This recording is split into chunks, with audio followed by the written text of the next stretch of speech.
Nimekuja hapa siku ya leo katika uwanja wa Moreni kuja kushiriki na ndugu zangu wa Kili Wonders kwa sababu ni timu ambayo nimecheza kabla sijafika polisi, nilipita Kili Wonders. Kwa hiyo nimekuja kuangalia kinachoendelea hapa. Siku ya leo kulikuwa kuna selection au trial ya Kili Wonders Queens kutafuta vipaji kuelekea mashindano yao wanaoshiriki sasa hivi ya ligi kuu.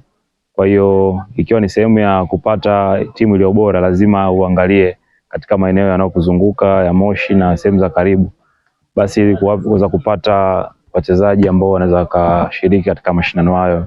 Kwa hiyo siku ya leo tumekuja na mimi nikiwa mmoja wapo nimeshiriki kuona.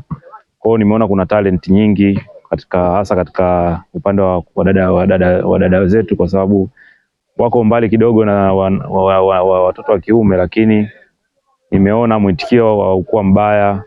Tumeona wasichana pia wana uwezo wa kufanya kitu kwenye mpira. Kwa hiyo tumekuja hapa kwa support, na siku ya leo nimekuja pamoja na ndugu zangu Kinabo na manager na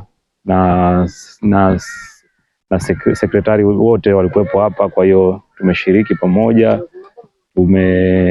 Nimewapa seti moja ya jezi kama shukrani kwa sababu ni sehemu ambayo nilipita. Kwa hiyo kile ambacho nimekifanikisha kwenye maisha yangu ya mpira, wao pia wana mchango wao mkubwa. Kwa hiyo ile seti moja ya jezi nimetoa kama shukrani na kama zawadi kwao.